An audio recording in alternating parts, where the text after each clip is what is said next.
What if someone needs encouragement in English and you do not know what to say? You want to help. You want to sound supportive, but your English goes quiet. Today, we're going to make that easier. Hello, everyone, and welcome back to Speak English with Sam and Lily.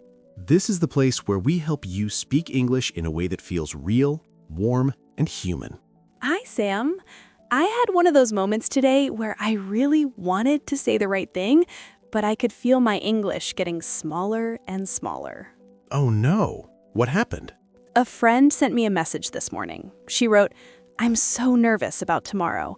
And I knew exactly what she meant. That nervous feeling before something important. The kind of feeling that sits in your chest all day. Yes, that kind of message needs more than just, okay. Exactly. I wanted to sound supportive, calm, kind, encouraging, but I didn't want to sound fake. I didn't want to sound like a movie speech, and I definitely didn't want to sound too cold. That is such a real problem for English learners because encouragement isn't just vocabulary, it's tone, it's timing, it's knowing how much support to give and when to give it. And that's our topic today, how to encourage someone in English. Not loud motivational English, not fake positivity, real encouragement. The kind you use when someone feels nervous, tired, discouraged, or afraid. And before we continue, if you enjoy these kinds of real-life English conversations, please like the video.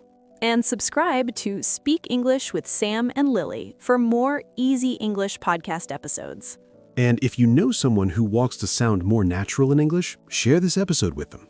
Okay, let's begin. With something important, not every encouragement moment is big. Sometimes people don't need a speech. They just need a little support. Yes, sometimes encouragement is for very everyday stress. A busy day, a tired morning, a hard class, a long to-do list, a small moment where someone feels overwhelmed. In those situations, very simple English often works best. Phrases like, "You've got this," "You'll be okay," "One step at a time," "You're doing fine," "It'll be all right," "Just do your best." Let's imagine I say, I have so much to do today. You do not need to answer with something huge. You can simply say, one step at a time, or you'll be okay. Yes, that sounds calm, helpful, and believable. Or if you say, I'm exhausted, I still have 3 more things to finish, I might say, you're doing fine. Just do your best. That's the first big lesson today. Small, stressful moments often need simple, calm encouragement. Yes, not every moment needs big motivational English. This happens all the time in real life. Someone says, "I'm so behind today," or "I'm really tired," or "I still haven't finished." And they're not asking for a big life speech. They just need a little steady support. Exactly. Good encouragement English is often quiet English. Now let's move to bigger pressure, the moments when someone is nervous about something important. Things like an interview, an exam, a presentation, a difficult conversation, or trying something scary for the first time.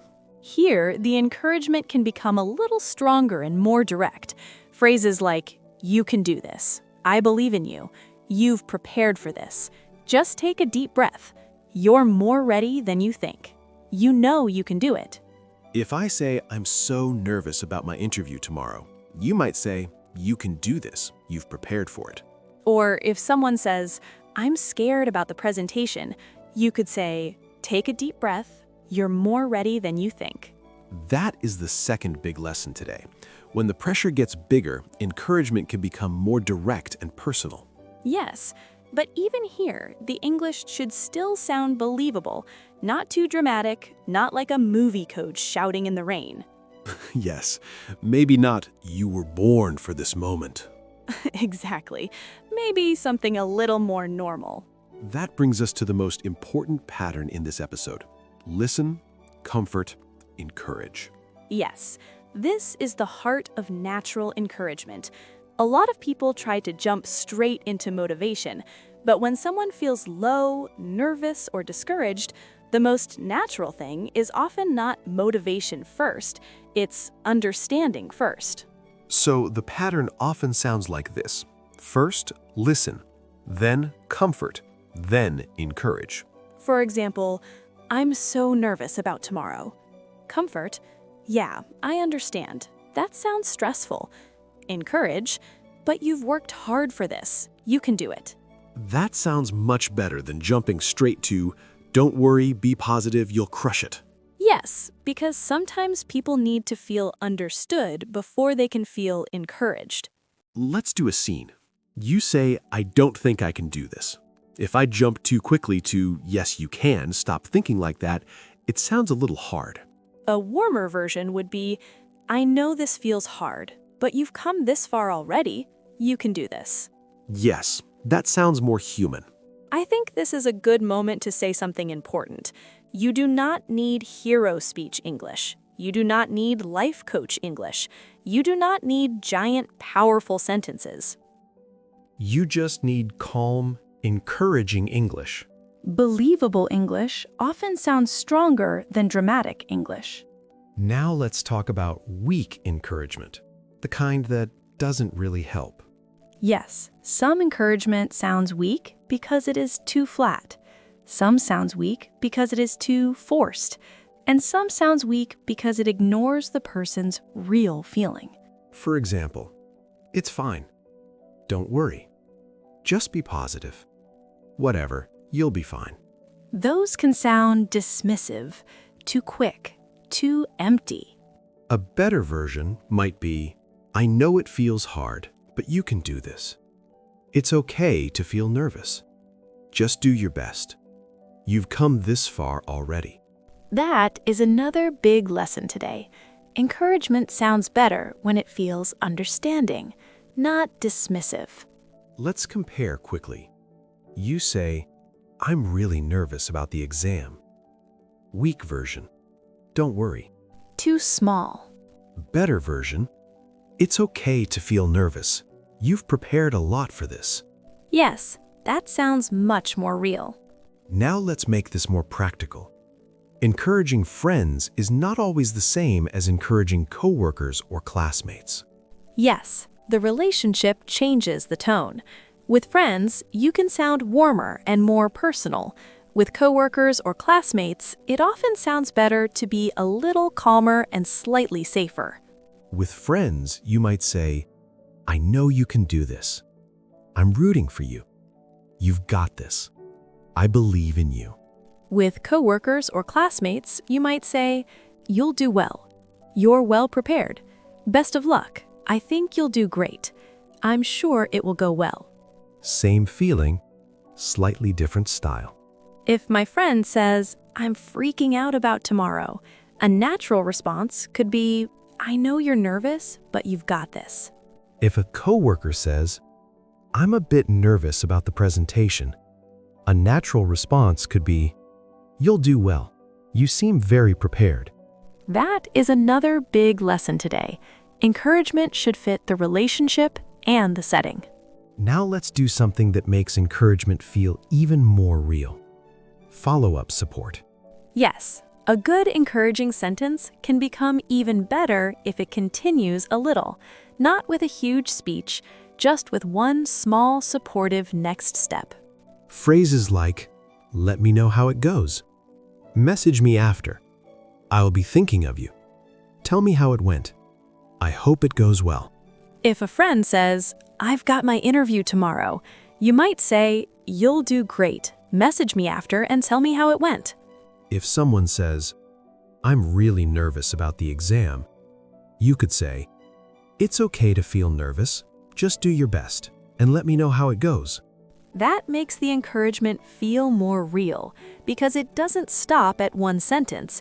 It stays with the person a little longer. Okay, now let's do the same situation twice. First, empty encouragement. Then, natural encouragement. Let's do it. A friend is nervous about a job interview. Empty version first. I'm so nervous about tomorrow. You'll be fine. That's not terrible, but it feels thin. It feels like the feeling was skipped. Now the natural version.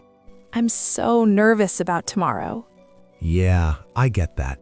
That's completely normal. But you've prepared a lot for this. You can do it. Message me after and tell me how it went. That feels much better. It feels human, not fake, not too much. Let's do one more. A classmate is stressed about an exam. Weak version first. I don't think I'm ready for this exam. Just be positive. Yes, too simple. It doesn't really help. Better version is, I know this feels stressful, but you've been working hard. Just do your best. Yes, that sounds much more believable. So, what have we really learned today? We learned that everyday stress often needs simple support. We learned that bigger pressure can need stronger encouragement. We learned the pattern: listen, comfort, encourage. We learned that believable English sounds stronger than dramatic English. We learned that encouragement should fit the relationship and the setting. And we learned that follow-up support makes encouragement feel more real. Yes, sometimes the right English doesn't need to be big. It just needs to help someone breathe a little easier. It just needs to remind them that they're not alone in that moment. You don't need perfect English to support someone. You just need calm, warm, believable English. And now we want to hear from you. Which encouragement phrase from today do you want to use this week? Or tell us, what is harder for you, comforting someone or motivating someone? We love reading your comments, and it's a great way to practice real English.